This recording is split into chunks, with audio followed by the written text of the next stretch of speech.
সবাইকে প্রীতি ও শুভেচ্ছা জানাচ্ছি পদ্মা পাড়ের বাউলিয়ানা থেকে। দেখুন, আমাদের নিয়মিত ফুল গাছ লাগানোর কর্মসূচি অব্যাহত আছে। আজকের এই মেঘলা আকাশ, মেঘলা দিনে আমার ভাতিজি আসছে। এই তো জিজ্ঞাসা করেছে আপনারা সবাই কেমন আছেন, আশা করি ভালো আছেন। আগে এই যে এটি লাগানো হলো আরেকটি কলাবতী ফুল গাছ, এই যে এটি আর এক জাতের।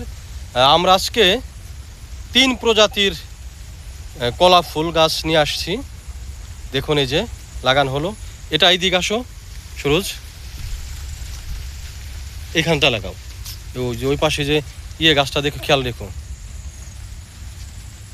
এই যে তুমি গর্ত করো, আমি দেখুন বাতাস কি সুন্দর স্নিগ্ধ বাতাস বইছে পদ্মা পাড়ের বাউলিয়ানার উপর দিয়ে।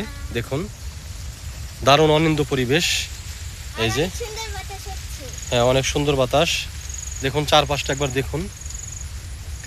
এইখানটায় গড় উঠাবো খুব শীঘ্রই। দেখুন চারপাশটা এই যে লাগানো হয়ে গেল আরেকটি কলাপতি। এটা আর এক জাতের। শুরু একটু গর্ত একটু বেশি করে করো বাবা। এটা হচ্ছে সমস্যা না, ওটা হওয়ার কথা, সাধারণত এইখানটায় লাগাও। এটা একটু সমস্যা আছে, এই গাছটায় উঠাতে গিয়ে আসলে ছিঁড়ে গেছে, এই মূলটা নিয়ে আসতে পারিনি, মূলটা নিয়ে আসতে পারিনি। গর্ত করা হচ্ছে। দেখো পুতুলের দিকে তাকাও। এই যে তোমার দাঁত উঠতেছে, দেখি তো দাঁত। এই যে ওর দাঁত আমাদের এলাকায় বলে এটাকে ফুকলা দাঁত, না কি বলে এটাকে? তুতলা না, এটা বলে আমাদের এই অঞ্চলে বলে বুড়হা দাঁত। মূলত এটা হচ্ছে ফুকলা দাঁত বলে, মানে দাঁত পড়ে গেছে, নতুন দাঁত উঠতেছে। দেখি এই যে নতুন দাঁত উঠতেছে আবার এই যে উপরে ও আসছে। গাছ লাগানো, এই যে গাছটা লাগানো হয়ে গেল। এই যে এটা এক প্রজাতির কলা জাতীয় ফুল গাছ। কি যে মনোমুগ্ধকর পরিবেশ।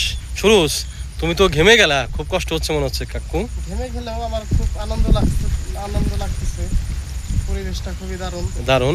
এবং ও পড়াশোনা করে আমাদের এই স্থানীয় পর্যায়ে, একটা স্নাতক পর্যায়ে পড়ে, তাই না?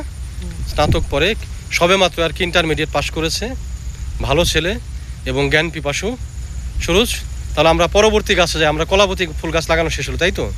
ওকে, আসো দুজনে একবার হাই দাও, দুজনে একসঙ্গে হাই দাও। এদিকে তাকাও। এই যে দোয়া করবেন সবাই।